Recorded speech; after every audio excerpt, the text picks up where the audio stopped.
I'm going out, I gotta go. I'll bang a rang on the radio. So turn it up, I'm telling you. I think I'm ready for something new. Hey, hello, it's nice to meet ya. Hey, come in and have a slice of pizza. Hey, hello, it's nice to meet ya. Hey, come in and have a slice of pizza. You're listening to Pop Punk and Pizza with Jacques Lamour.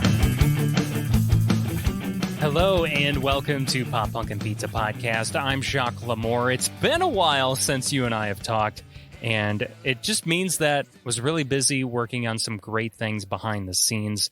If you don't follow us on social media, or if you haven't been on social media too much, you may have missed the big news, but we have been accepted to cover press at Riot Fest this year in Chicago this coming weekend. So that means we get to take you behind the scenes and we get to interview bands and such at Riot Fest in Chicago this coming weekend. And I am super excited about this. It's a dream come true.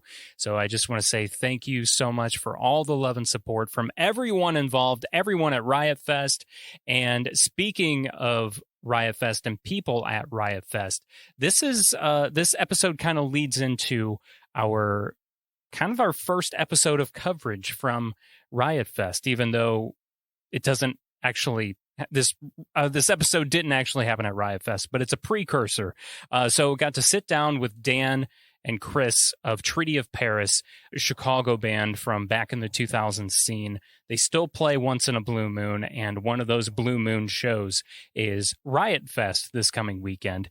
And Dan Wade works for Riot Fest, and that's kind of how he got his foot in the door at getting Treaty of Paris the opportunity to play at Riot Fest. And he's also, I'm pretty sure, the reason why we got approved to do press at Riot Fest as well, because him and I actually met a few months ago, and he was asking me, hey, do you know if you're going to be doing press at Riot Fest?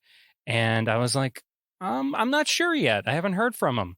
And so he's like, well, let me see what I can do. And lo and behold, here we are. We got approved. And I'm also super lucky to have a new intern with us coming to the fest as well. Her name is Noelle. I know you're going to be hearing her on the podcast, not this episode, but the episodes coming up from Riot Fest and beyond. She's super awesome, super kind, super into pop punk and just the alternative music scene in general. So I'm really excited that she's a part of the team now. So please give her a warm welcome when she is going to be on episodes, because she's wanting to interview bands as well. And I told her she could totally do that. I feel like she deserves that experience. So be expecting that, and be expecting as many awesome, rad interviews as possible from Riot Fest 2022 in Chicago. Starting off with this one.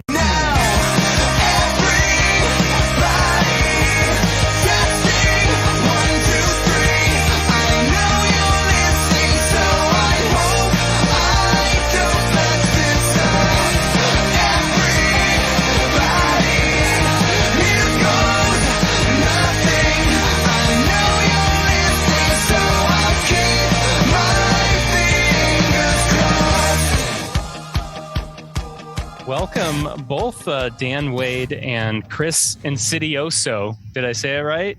All Very right, nice. yay! Beautiful. To Pop Punk and Pizza from Treaty of Paris, and it's so exciting that you guys are back together, right? Because this is the first time you've played a show in a while. Am I correct on that, or it's been a while since I've followed what Treaty of Paris is doing and not doing? So, is Riot Fest the first show in a number of years? Yeah, the last time we played was New Year's Eve in 2019. We played at House of Blues with Motion City Soundtrack, and then we did a warm-up gig at the Cobra Lounge right before that. And before that, the last time we played was like 2017 with Lucky Boys Confusion, and we haven't been an active band since 2010, and we've reunited periodically over the years, but nothing ever on the scale that we're doing now. We're playing at Riot Fest. Yeah, and we'll probably get into that in a little bit, of Dan's connection to Riot Fest, and maybe Chris, for all I know, has a connection to Riot Fest too. Chris and I are just meeting. Dan and I, we met. It was almost 2 months ago, almost now, I think. We were we were both playing a charity show for the late Drew Neely, and it was great to meet you there. And right off the bat, I felt connected to you, Dan, because you opened your set with Green Day, and I was instantly like, okay, this guy, I got to get to know Dan Waite better because he loves Green Day. He's opening his set with Green Day, so we're gonna be friends. It's like I just knew there's that. there's one other guy we've met that I think is a bigger Day fan than Dan that I know personally. He's definitely at the top of my list for sure. That's awesome. Yeah, it's definitely a choice to open up a acoustic set with JAR. It's a little bit of a deep cut. Yeah. It was a big deep cut, and it was just like the night before or a couple nights before that you saw their show at Metro, I think. Yeah, I saw the Metro show, that Lollapalooza after show, the night before, and they played JAR at Metro. It was a really crazy set. They just did about half hits and half deep cuts, but they did a lot of deep cuts that I don't think anybody in the crowd was expecting. Some songs they hadn't played in years, so it was pretty awesome. I was able to get a last minute ticket through one of my wife's coworkers. I didn't know I was going to the show until like 5 p.m. that day, so it was very crazy. I would have been bouncing off the walls. Yeah. I mean, they play those, 100 or not 100, excuse me, like 1,000 cap or whatever Metro is. It's somewhere around there. Yeah, like 1,200 cap. 12. Okay. I thought it was right around there. And, that doesn't happen too often, especially in Chicago. And it always randomly happens, obviously, and the tickets sell out for it very quickly. So the fact that you were able to be a part of that show, I'm sure was just ultimately amazing. Yeah, it was great. So getting back to Treaty of Paris, though, I mean, since it's been a while, 3 years since your last show, and it's just kind of been these sporadic shows getting together and playing again. I feel like it's important to even just go to the beginning of Treaty of Paris, because there's probably someone listening that A, has never heard of Treaty of Paris, or B, is like, I remember that name in the Chicago scene, but I don't remember much more than that. So where does Treaty of Paris begin? Or where did it begin? Treaty of Paris began out of this band called Empyrean. That's Empyrean. It's a really hard to spell, really hard to pronounce band name. And we had played Metro a few times. We played all around Chicago and the suburbs, and we were just starting to gain a little bit of momentum, and we kind of felt like we hit a wall because nobody could pronounce or remember our band name. And we had the opportunity to do a Halloween show at the Double Door, and we decided to perform as the band Weezer. And so we learned a set full of Weezer songs, and after the show, we went back to playing Empyrean songs, and we were like, guys, our songs suck. Like, we were playing Weezer songs for like a whole month at rehearsal, and we were like, Weezer songs are way better than our songs. Like, oh my God. And it was kind of this rude awakening. And so we thought about it for a while, and we thought, you know what? Why don't we just start fresh? And so at the time, there was another guy in our local scene of bands named Phil Kosh, who was in a band called Seraphine, and him and I had just started working together at the Double Door, the music venue that is now closed.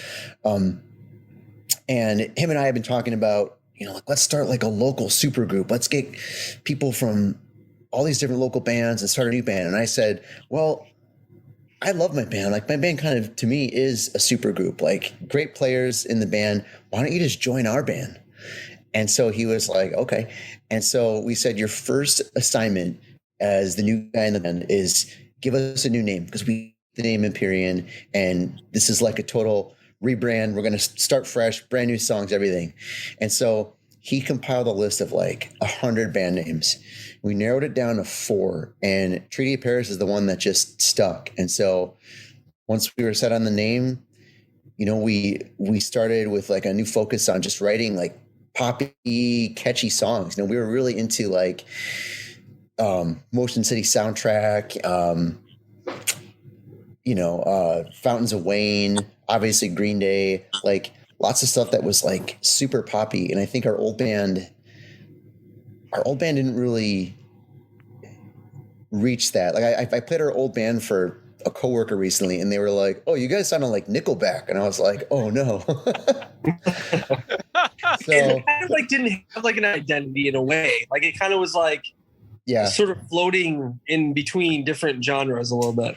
Yeah, totally. So you had like that alt rock or that active rock. You'd sway between that and totally. Yeah. Okay. Yeah. We kind of existed in this like no man's land where we weren't really a part of any kind of scene, because our band wasn't heavy enough for the metal scene. We weren't, pop punk enough for the pop punk scene, and we didn't really fit anywhere in between. And so, almost as like a survival tactic, we were like, we need to evolve our sound. And so, yeah, that's how Treaty of Paris got started. So that was in like the winter of 2004. And we did like a warm-up gig at Double Door, because Empyrean was scheduled to play at the Metro in the following January 2005. So we decided, well, let's play under a fake name, so that we don't break radius for our Metro show, like as if that mattered. But so we decided to go on the bill as Treaty of Paris. We thought it was really funny, and we did the Empyrean show at Metro. Ended up being our last show. We didn't tell anybody. And when the show was over, we were like, kind of like how we played that fake show, or not fake show, how we played that show under that fake name as Treaty of Paris. And so it just stuck. Did you end up getting in trouble for that, or did anyone figure it out that, No. No, get in trouble with? Everyone at the Metro was happy. The show that we played, it if I remember correctly, like it did really well. I think those were the days where like bands had to bring in comp tickets. So Metro did a lot of local shows back then, and so they were free, and you brought in comp tickets, and so I think they were pretty happy with however many comp tickets we brought in. Yeah, it was what each comp ticket you brought in, you would get. I don't know how the pay scale worked. I can't remember, but it was something like you bring so many in, then you would get so much a ticket, right? Or was it even so. like that? Yeah.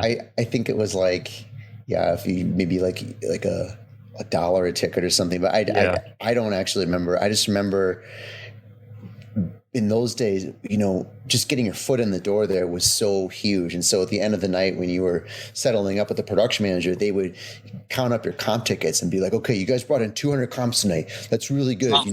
We're definitely going to call you back. And I don't even remember getting handed any money. I think it was just like, okay, you guys passed the comp ticket test. you can play here again. And, we were thrilled. Yeah. So yeah, that's how that got started. And then Chris came along after we recorded our first EP. Our original drummer, Scott Hoft, he left because he decided he didn't want to commit to doing like just the whole life, because we were talking about touring and kind of making it our lives at that point. And he was like, I don't really want to do that. And so we had like only 2 weeks to like kind of fill the role. And Chris at the time was just like one of our good buddies. And we, Chris, you lived in that house in Where was it? Yeah, the unfinished basement. And I were like breathing in drywall. Learn Treaty of Paris songs. Yeah, so Chris kind of lived in this like, I guess I'll call it like the punk rock party house. And so we knew Chris, we knew he was a drummer, and so when we found ourselves needing a drummer, I suggested, hey, like, why don't we ask Chris? We all know him, you know? And I think because you were in the band Rollo Tomasi at the time. And so you basically left Rollo Tomasi to join Treaty of Paris, right? Yeah, for the most part. I mean, I came from that kind of like postmodern hardcore scene with like Rollo Tomasi and those Chicago bands were like, you know, Steve Albini had kind of made that scene with like Shudder to Think, and like that whole thing was Jawbox and Blue Tip, like Discord, like it was kind of part of that. Haymarket Riot from Chicago. And they really introduced me to all that stuff. And like I said, we were more friends. I was more friends with the guys. And I decided like, hey, to be honest, I was a fan of Treaty Paris. I remember when I used to work at a music store, Dan came in one day because he lived really close at the time. And I remember seeing him in the store and I like jumped on his back. I'll ever remember. I was like, holy shit, dude, like Behind the Calm Demeanors, like that EP is so good. Like, I love it. You know, I was so excited because I'm like, you guys did it. Like, this is really great. I really love this EP. And we were just buddies at the time. And then I don't even think, Dan, it wasn't even really like a musical audition. Like you and I just like got together and jammed, and the connection was already there, you know? But then we played, it was like, this is awesome. Like, I love these songs. You guys are great. Like, we're all friends. It just worked, which is, I think, always a good thing too. You know, it's like, I wasn't a stranger coming on board. It was like I was a fan. We were friends, and we just clicked.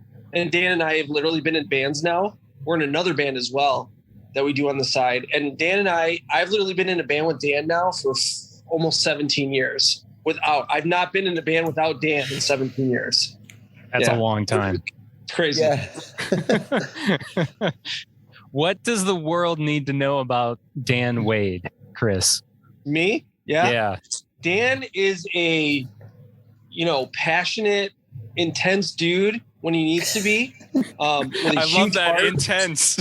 Intense, man. Yeah. I mean, he can be, you know, in a good way, like in a really good way. Like, you know, I think with him in the band, like musical director, I would always say, absolutely. I mean, he's always been kind of the musical guy. Him and I have a huge love for a good melody and guitar tone. And even though I'm not a guitar player, I've always been a big fan of just like that. We always chat about good guitar tone and just good music, you know, stuff that we connect with. We're always texting. I mean, Dan and I text every day about a band, a podcast, whatever. He's a great friend. He's a great bandmate. He's a freaking amazing guitar player, best guitar player I've ever played with. And we just have fun together. I mean, literally. I mean, that's aside from all the other stuff. I'm like, we have a great time together as friends, and there's a trust, there's a camaraderie, but like, he's like a brother, man. I mean, we've been friends forever, and we've played in bands forever. So like, that connection has just been awesome. Yeah, and obviously it goes to show people are going to see that as you guys play Riot Fest together, and that'll be the first time for the band, right? Yeah, it's Treaty of Paris' first time playing Riot Fest. It's my second time. I had the opportunity to play in 2014. I was kind of a last-minute replacement for a band that dropped off on the small stage, and it was programmed by Red Bull. And I had played a show at Double Door that was sponsored by Red Bull, which I guess automatically made me what they call a Red Bull Sound Select artist. And they, you know, had my photo on their website and everything. And so when the band dropped off, they asked Riot Fest's booking department, you know, please only replace this artist with someone from the Red Bull Sound Select roster.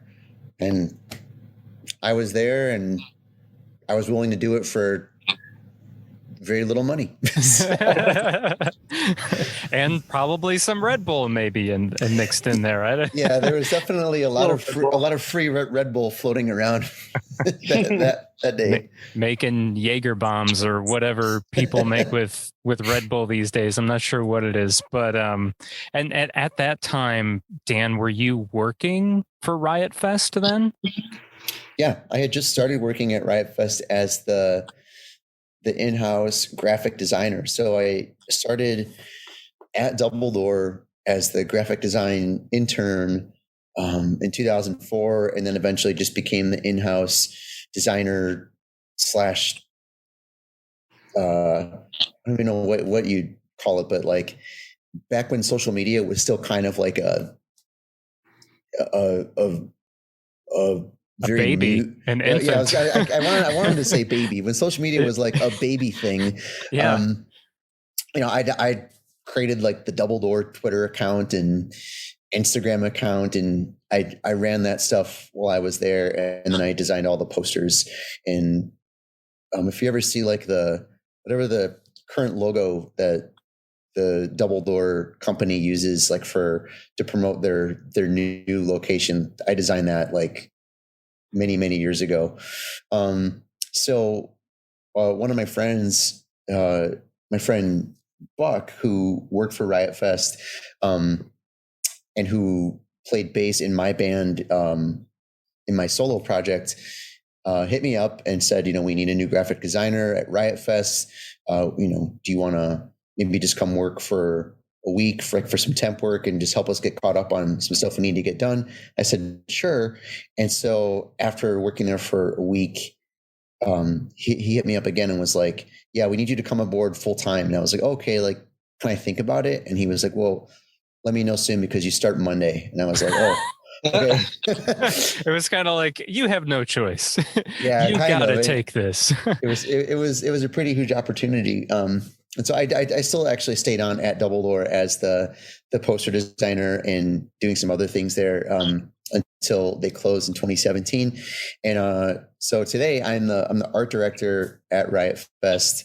And so yeah, just as a joke, every year I always tease the booking department, the guys who book the fest. I'm like, is this the year you guys are going to do Treaty of Paris? And we always laugh about it because I would never want to take the opportunity away from like a young up and coming band. And this year felt a little bit different because they had some reunions. The Academy is Midtown, Sunny Day Real Estate, a bunch of other reunions from some bands that have been around for a long time. And so I asked them this year, I was like, is this the year Treaty of Paris plays? And my coworker, Jake, was like, you know what? You guys deserve to play. So he's like, let me think about it. And I was like, whoa, like, let me get on the phone and make sure that we're even available to do it. Right. I think I accidentally talked myself into a really big opportunity here. Yeah, but like, who is gonna say? I mean, you're gonna tell the guys, "Hey guys, we've been selected to play Riot Fest," and they'll be like, "Oh, sorry, I'm golfing with my brother that weekend. I can't make it." I know. I was like, guys, it's a couple of the guys, our singer Mike and our guitarist Phil, live out of state, and so I was like, can you guys be ready to book a flight if need be? And I was a little worried that maybe there wouldn't be much interest. And every single bandmate, Chris, Phil, Brandon, Mike, everyone wrote back within 5 minutes. They were like, we are in. Yeah. Versus... I mean, like for me, like I haven't obviously Dan is the sole connection to Riot Fest. I mean, Phil obviously has been booking with House of Blues for many years. And so he's been involved in the scene of like all of this, and very familiar with the whole booking aspect of a big festival and a lot of big bands. For me, like I've always been such a huge fan of the festival itself as far as the bands they book. People ask me about it, like, oh, Riot Fest. I'm like, yeah, it's kind of like the punk rock version of like Lollapalooza in a way, but like everybody goes, like everybody gets it. And it's like, it's such a fun, it's just a fun, open thing. And like I said, I've always loved it because there's only been so many bands that I've been fans of, from like Coheed and like Taking Back Sunday. And Taking Back Sunday freaking champions this festival every year. Even if they're not playing, they're just like, Riot Fest. And then they end up playing every year. But like, even if they're not, or they can't make it, a band that we're big fans of, like, has always been such a big fan of the festival. And, they'll bring bands back like Glassjaw, who I've always been a big fan of, or Hot Water Music, like, that scene of bands where it's like that kind of hardcore band, thing from the early 2000s, like So I've always appreciated the scene that Riot Fest brings. And then along with like the Nine Inch Nails or the My Chemical Romance or, the bigger bands too, but they bring like, this year Sparta got added late. I was like, holy crap. Like I've been a fan of that band since Wiretap Scars. So it's like seeing Sparta on Friday, like hopefully Wiretap Scars was like amazing, So I'm sure they won't disappoint you. I mean, and that's what's cool about Riot Fest is all those reunions or bands that just haven't played in a long time or bands that you thought would never be at Riot Fest. And then the ones that are there like every year. I remember he's not there this year, which is so strange to me because I feel like Andrew WK is always literally at every single Riot Fest. He's not there this year. And I think it's so weird.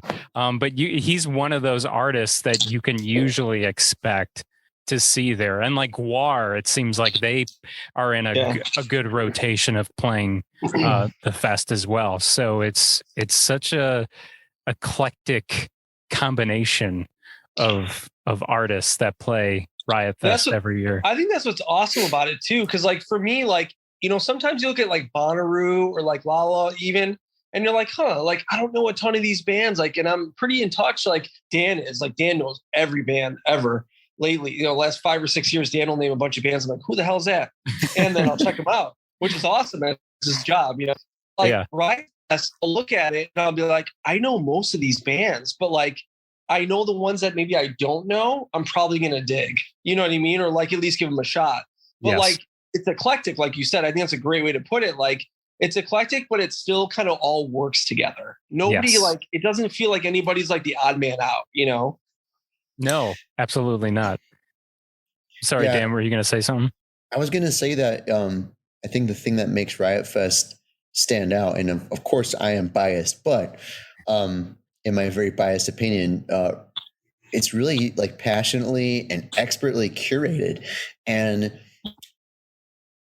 it was so apparent when we got our official offer to play, and it was very exciting. And then shortly after that, I asked about the schedule. I was like, what stage are we going to be on? And the one thing that I asked about, I said, I know that like we are very small fish in this pond, but I would love to not play at the same time as Jimmy Eat World. Please. Please don't do that to me. That actually happened to us one time. We played at Bamboozle in New Jersey, and they had us closing the small stage opposite Jimmy Eat World, closing the big stage. Oh man. Oh yeah. It was heartbreaking. It was a really fun set. It ended up being really fun, but it was fun. I mean, we had some kids there. Was that the one that was raining, Dan? Yeah, it was kind of crappy weather. Yeah, but we actually had some kids there. It was like, oh crap! Like, and we could see Jimmy Eat World from across the park, but it was like, totally.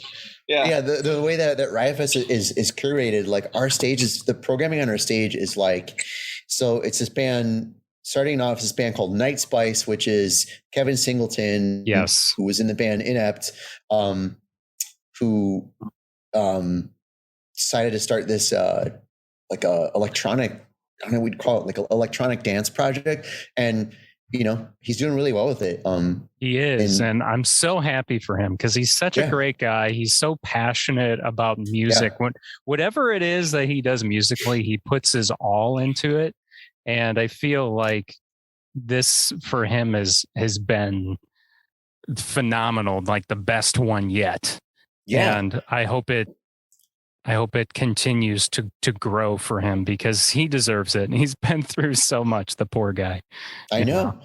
Yeah. So he got him opening the stage. You have Treaty of Paris, and then I believe you have Juliana Theory, which our singer Mike is like a huge fan. Less Than Jake, the band Paris with the V. Yes, so lots of Parises going on. Yeah, on the same stage too.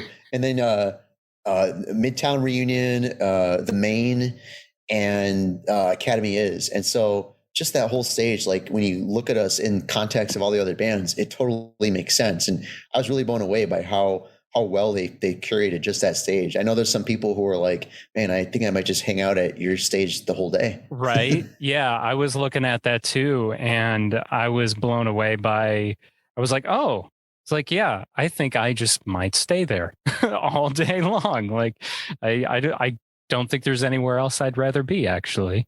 So it's really cool to see that, and you can tell just by looking at it. Like you said, it's so well curated, and you would know you're right there behind the scenes doing everything. In fact, that's why we're talking now instead of at Riot Fest, because you're going to be working all weekend. And so you're going to be a busy man. So you won't be able to come by the press tent to talk to us. And that's pretty much, unfortunately, we're running out of time because I don't have the pro Zoom. But I will say, Dan, I'm pretty sure you're one of the reasons why Pop Punk and Pizza is going to be able to be in the press tent at Riot Fest. And for that, I'm eternally grateful. So I just want you to know, thank you so much for that. It's a dream come true, and I'm really excited and to see you there on stage in Treaty of Paris, and just to be a part of the a little more of behind the scenes of Riot Fest. So thank you for that. Yeah, you got it. You deserve to be there. Thanks, man. That means a lot. It truly does, because there's so many music media outlets anymore, between podcasts and zines and everything that you can name. Excuse me. There's so many out there. So, and I know there's bound to be so many people that submit. So yeah. That means a lot. So we got a couple of minutes left. I wanted to ask you. Yeah. Let's talk about pizza. Yes, we should in our last couple minutes here. And I apologize that we are on a time thing. I didn't realize I didn't have my pro subscription any longer. So yeah, pizza. I mean, what do you guys like for pizza? I know there's going to be, there's always a couple pizza vendors at Riot Fest. Have you ever had pizza at Riot Fest when you've been there, Dan or Chris? What I have had is I usually get, if I go out to get food from the food vendors, I get taco in a bag, and they have that one taco in a bag where it's like the pizza one. So it's like, tortilla chips and various toppings, but they do like mozzarella and pepperoni and all the great pizza toppings. And that's kind of like my guilty pleasure fast food. Okay. Huh. I don't know if, I guess I've had a version of that somewhere down the line. But I can't think of any time recently where I've had that. How about you, Chris? You know what? I love, like, I'm a huge fan of, like, every day I watch the Barstools, Dave doing his one bite and just seeing, like, he actually just did Chicago too, which was kind of cool to see where he went. And that's awesome. It was fun, but I love traditional dish, huge fan. I like, but I think Lou's, like, in all those places, like traditional deep dish, like, they have some really good thin crust too. The one thing I can add is the one place I really want to try, and I'm sure you guys have had, but I've been jonesing to check it out, is Pequod's, because of that crust. I haven't had it. I've been super excited to try it because I think that's amazing. Like burnt cheese on the crust. Chris, when you go, call me. We'll go. Yeah, there you go. Yeah. I gotta go. I gotta go. Pequod's rocks. It does. I mean, it's just got such a cool thing, and it's like, obviously there's a lot of traditional deep dish, but I feel like that is probably one, like, if someone's coming in from Chicago, like, yeah, try Pequod's, because it's got a little bit something different, Yes, absolutely. Well, I think, we're at less than a minute. So I'm so sorry, guys. That's all good, really man. apologize for that. But please check out Treaty of Paris at Riot Fest. Dan Wade, Chris, Insidioso, or nice. Did I? Yeah. Yes. Perfect. There we go. Great to have both of you on. Thank you so much for your time again, and really look forward to seeing you at Riot Fest. Hell yeah. We'll see you soon. Thanks, right, man. Thanks guys. for having us. Yes, Awesome. of course. You guys have a great night. You too, man. All right. Thank you. All right. Bye-bye. I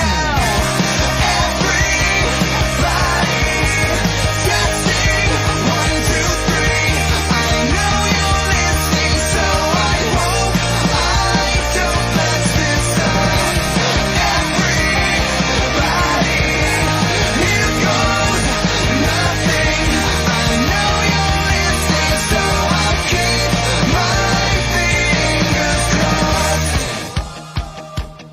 special thank you so much to Dan and Chris of Treaty of Paris. You can check them out at Riot Fest this weekend and hopefully get to see you this weekend out at Riot Fest as well.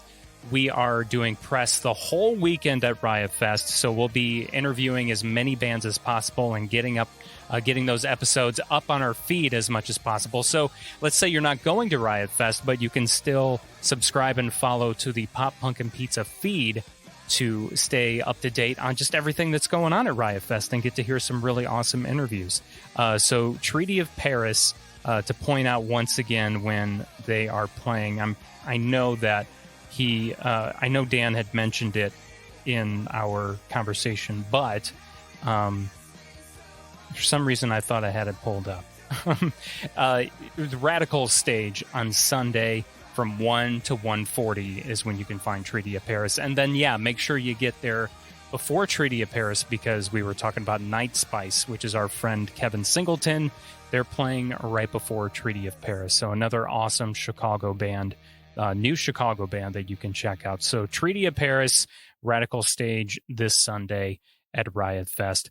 So stay up to date on everything at poppunkpizzapod.com, or just listen, subscribe, follow wherever it is you get your podcasts. We're going to have some coverage showing up on our social media pages as well. So Facebook, Instagram, Twitter, TikTok maybe as well. I'm not sure if we'll be posting on our TikTok, but the other three for sure. All of them are at Pop Punk Pizza Pod. I'm Jacques Lamour, and I will see you out at Riot Fest. Hey, hello, it's nice to meet ya. Hey, come in and have a slice of pizza. Hey, hello.